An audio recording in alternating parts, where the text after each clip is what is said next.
But when I was talking to various board members from different organizations, they said that one of the big challenges that they were facing when they were having board meetings was the inner board battle between artistic freedom and taking artistic risks and the bottom line. So how do you feel about that? How have you seen that in your past experience? I can take a run at that. Right. I think you should go first. So I would say last year, the TSO is facing a $2 million structural deficit. And our response to that was to create a tuition-free Toronto Symphony Youth Orchestra and give people back their tuitions, to expand our artistic programming, to tour to Europe, and basically to be bold and to extend our programming. And the response was our fundraising went from $6 million the year before, which was a record in unrestricted donations, to $9.5 million. So the response actually is the opposite. When one is thinking of bottom line impact, and philanthropy particularly, philanthropists generally, and Will and Judy Matthews are a great example, but there are many examples like them. They're looking for a big idea.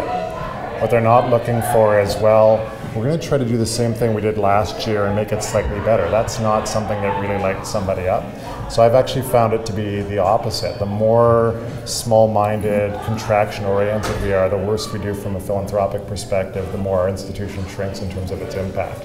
And that's been true now through 4 different organizations, so I feel like I might not have fluked it out the first 3 times, but I've actually definitely seen the community respond to a bigger, bolder vision for our institutions. And I know that's certainly true of the work you've done. Yeah, absolutely. One of the things we've learned is that when an organization has a major capital drive, their annual contributions actually go up, which is counter to what one would expect. And unfortunately, the ballet did not join up with the opera when the new opera house was built, and the ballet's still hurting.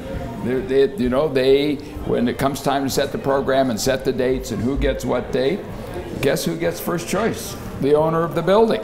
So, it's amazing. The bigger, the bolder, the more exciting it is, and Jeff is absolutely right. Now, the only problem with all that is that often the arts organization has to make the commitment to the big, bold move and then pray they're going to find the money. Right. Which is totally contra to what the private sector does. I mean, we would never start something without the money in hand. So first you go raise the capital, then you build the building or start the project or do the research, whatever it is.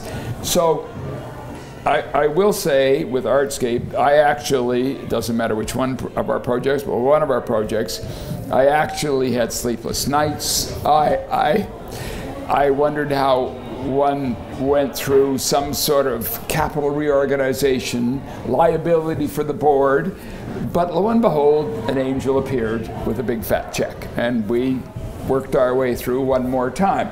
So there are huge risks in the not-for-profit sector because we have to take the bold move first, then get the money. So Jeff's right. You've got to have courage and you've got to believe in what you're doing. And if you do, it's amazing. And philanthropy is becoming increasingly generous in this city. That's my sense. Yeah. I think you also have a legacy that we forget of arts organizations. And you think of Celia Franca coming to Canada, and in 1951 founding the National Ballet, and 59 the National Ballet School. And there's stories of her, I think she worked as a sales clerk at one point to pay dancers. So these are incredibly bold entrepreneurial people. So the notion of extending her legacy for Karen, which she has done, I think she's done a great job, is really one of growth, boldness, entrepreneurial behavior. And we kind of eased into more of a, how to describe it, general management model in the arts, which I think that is death for us. Like, our arts organizations exist to inspire, to disrupt, to shape society meaningfully, and that does not mean taking a TSO, for example, and saying, well, let's just try to increase our gross revenues by 1% this year. Like, for us, it's about social impact, citywide free education programs for every child, a subsidized youth orchestra, the sort of top-tier commissioning and planning, and that is a different type of vision than one who would say, well, let's just try to roll over last year's program and try to do slightly better. So I think the legacy of the past really is one of entrepreneurial behavior, and Nikki Goldschmidt founding the Canadian Opera Company, We have incredible visionaries that have built the city, and we owe it to them to aim higher than we have been.